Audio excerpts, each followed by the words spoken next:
Good morning. This video is directions for assignment 4.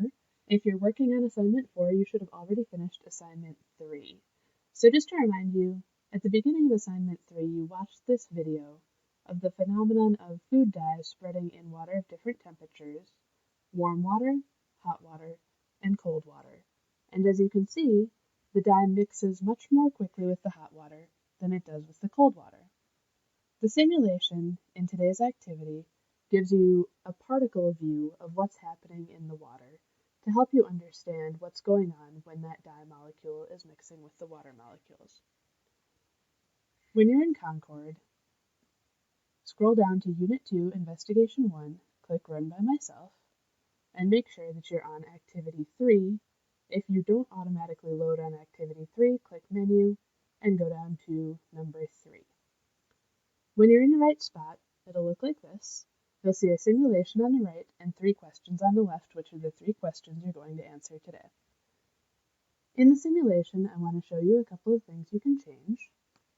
This slider changes the temperature of the water from low to high. You won't see anything change until you hit the play button underneath the simulation. When you hit play, you'll see the water particles begin to move around the screen. You can change the temperature of the water while the simulation is running so that you can compare what's happening to the particles at a high temperature, a medium temperature, or a low water temperature. There's a key at the top right that says the blue particles are water and the red particles are dye, but I don't see a dye molecule here. In order to get a dye particle, you need to click the button, Trace a Random Molecule, and you'll see a red particle appear, and you'll see a dashed line showing where that dye particle has been.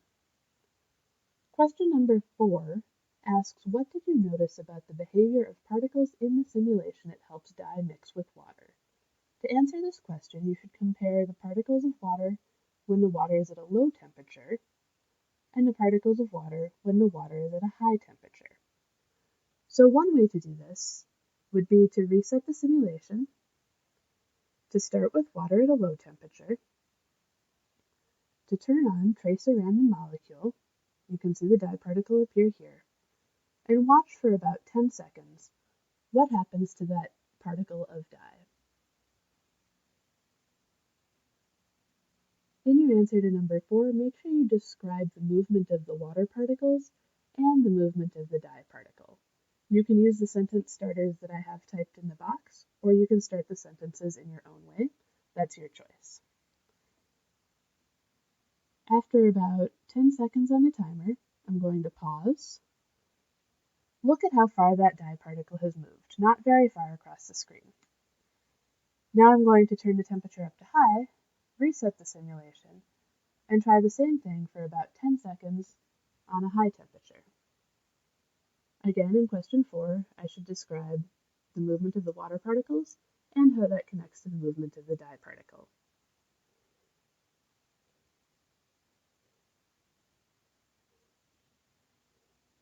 Your answer should compare and/or contrast the movement of the particles at both water temperatures.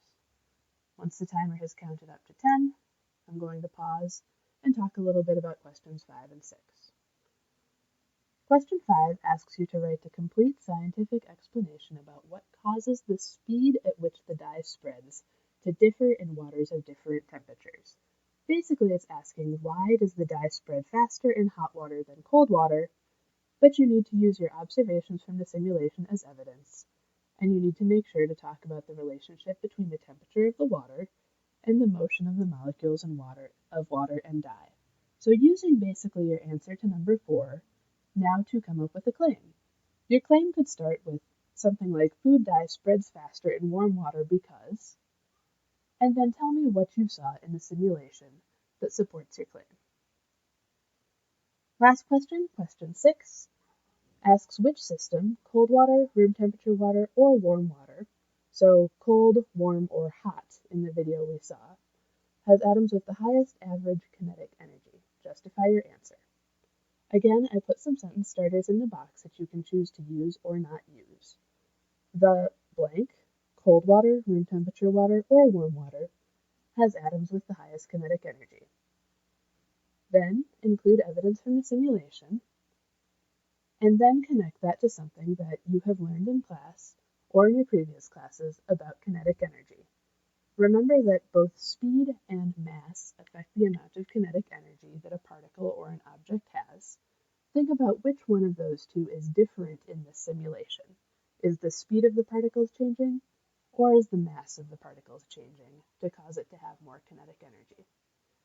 After you finish questions 4, 5, and 6, you can click Next on Concord, but more importantly, go back to Google Classroom and click Turn In on assignment number 4.